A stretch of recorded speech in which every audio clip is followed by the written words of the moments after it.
Right, so I guess this idea has been in my head for a couple of years now, and I find myself in a position this year where I can actually do something about it. Now, firstly, I must apologise for any background road noise, but due to the location of my workshop, I can't do a great deal about it. So those of you that know me will know I love a project, and when I'm not building cars and bikes, I'm building boats for a living.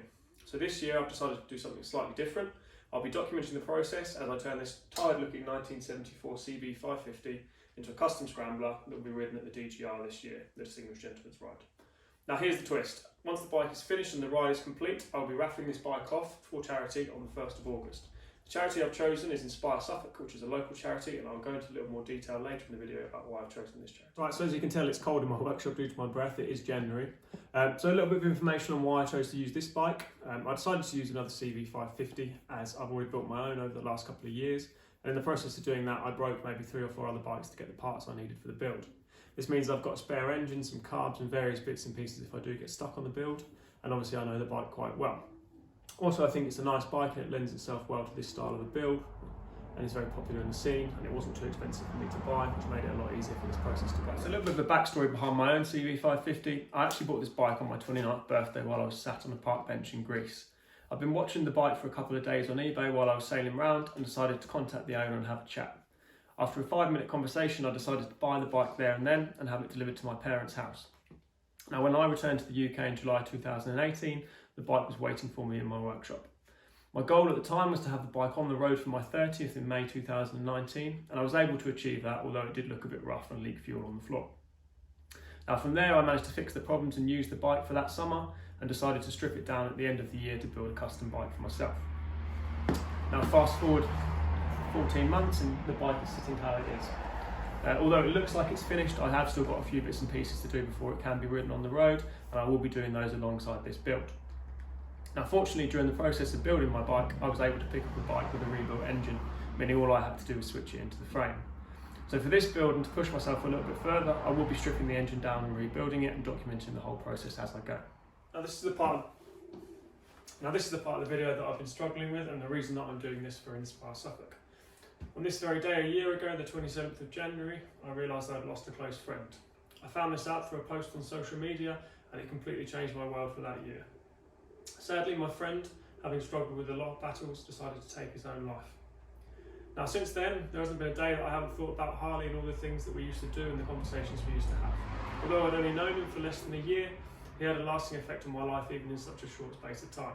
He was a very positive individual and always had something nice to say about what I was doing with my bike, and we would always have discussions about various projects I had on the go.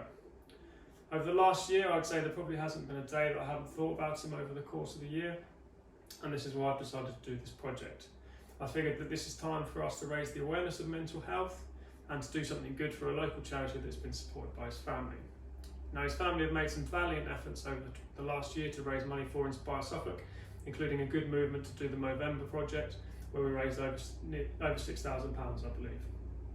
So now I'm doing this in his honour, in order to keep his memory alive and to raise money for Inspire Suffolk. Okay, so here's the bike I'm going to be using, 1974 CB550 that I picked up on eBay from a lovely gentleman called Mac in Worthing. Now the bike is, I would say, 99% complete. The only thing I can see that was missing was air filters and a battery. He claims the bike has been bored out to 600 and has a racing cam, so I will obviously be investigating that when I rebuild the engine. My plans are simple, try and keep it as sort of low key as possible. So we'll be looking at sort of off-road tyres, getting the wheels redone, repainting everything, cafe racer sort of style seat loop, and hopefully upgrading the electrics to an M unit if we can get enough traction and sponsorship for the build. But I'll keep you updated as I go through the processes. The first plan is to sort of get it running, riding, and make sure everything's okay before I strip it down and start doing all the interesting stuff. Right, so now let's talk about my plans for the build, and firstly I must say a huge thank you to CB500 for doing this rendering and offering his support. It's made my life so much easier. Now as you can see from the rendering, my plan is pretty much all black everything. My choice behind this is a bike I've always wanted to build, and I feel like it's something Harley would appreciate. Now in the process of doing the bike, I will be replacing the wheels, but using some stainless spokes, upgrading the electrics, leather seat, etc. Trying to make it as close to my own bike as possible if the budget allows.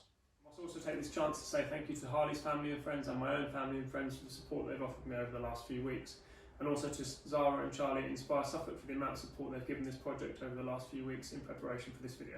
So although I plan to do most of the work on the bike myself, I am going to be asking for some help in order to complete the build smoothly and on time. I've reached out to a number of local businesses and people within the industry over the last couple of weeks, and I'm amazed at the support I've received before we've even gone live with the project. I must say a huge thank you to anybody that's already on board with the project, and I will outline who those people are in the next video.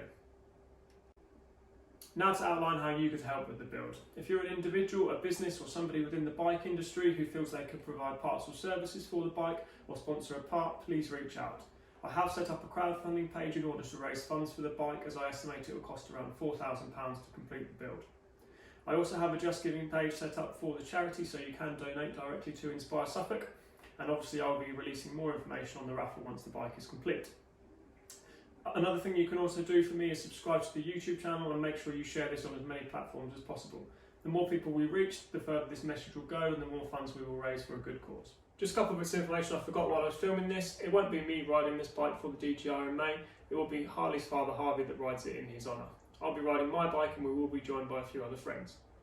Also the YouTube series, I will be updating every 2 weeks with what's been going on with the bike, who's got involved and how much funds we've raised, and thanking everybody personally. Now my plan for the next video is to have this bike up and running so I can make sure everything works before I tear it down and start the process.